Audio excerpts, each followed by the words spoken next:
बीड जिल्ह्याच्या परळी तालुक्यातील डाभी गावात रोजच्या प्रमाणे सकाळी दूधवाला दूध देण्यासाठी आला, मात्र दूध घेण्यासाठी कोणीच आले नाही। त्याच्या आवाजाने बाजूच्या रूममध्ये असलेले मुले झोपेतून उठली आणि घरात गेली असता हा सर्व प्रकार समोर आला। त्या मुलांची आई रक्ताच्या थारोळ्यात पडलेली आणि त्याच्या पोटातील सर्व आतडे हे बाहेर काढण्यात आले असल्याचे पाहून मुलांना काही सुचले नाही।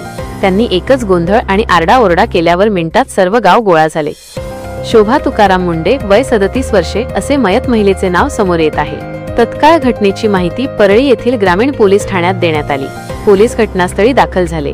घटनेचा पंचनामा करून मृतदेह उत्तरीय तपासणीसाठी घेऊन जाण्यासाठी पोलिसांनी रुग्णवाहिका मागवली, पण नातेवाईकांनी मृतदेह उचलू देणार नसल्याचं म्हटले, कारण शोभा हिचा पती तुकाराम यानेच त्याच्या पत्नीचा निघृणपणे खून करून फरार झाला असल्याचे नातेवाईकांनी पोलिसांना सांगितले।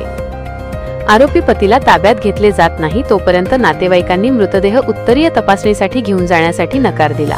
घटनेने परिसरात संतापाची लाट पसरली आहे। 2 वर्षापूर्वी देखील डोक्यात दगड घालून मारण्याचा प्रयत्न केला होता। मयत शोभा तुकाराम मुंडे ही गावात मोलमजुरी करून आपला संसार चालवत होती। तुकाराम याला दारूचे व्यसन होते आणि यावरून देखील त्याच्यात भांडणे होत असायची। अचानकपणे एक दिवस आरोपी तुकाराम याने त्याची पत्नी शोभा हिच्या डोक्यात दगड घातला। शोभा गंभीर जखमी झाली होती। त्यावेळी शोभाने त्याच्या पतीविरोधात 307 चा गुन्हा दाखल केला होता, मात्र सर्वांच्या सांगण्यावरून तिने तो गुन्हा मागे घेतला असल्याचे नातेवाईकांनी सांगितले आहे। यानंतर तुकाराम यांनी दारू पिण्याचे व्यसन थांबवले होते आणि ते देखील शेतात काम करून घरासाठी हातभार लावू लागला।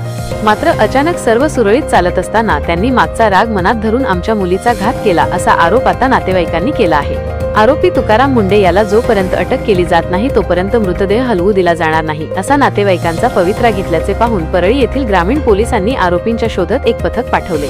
त्याचे लोकेशन घेत त्याचा पिछा करत असल्याचे सांगण्यात आले आणि मोठ्या विश्वासाने पोलिसांनी मृतदेह अखेर उत्तरीय तपासणीसाठी परळी येथील उपजिल्हा रुग्णालयात पाठवला आहे। मयत शोभा यांना 2 मुलं अनेक मुलगी असा परिवार आहे। ती आपला परिवार कष्ट करून सांभाळत होती आणि तिला अशा पद्धतीने मारण्यात आले। यामुळे नातेवाईकात चांगलाच संताप असल्याचे पाहावयास मिळाले।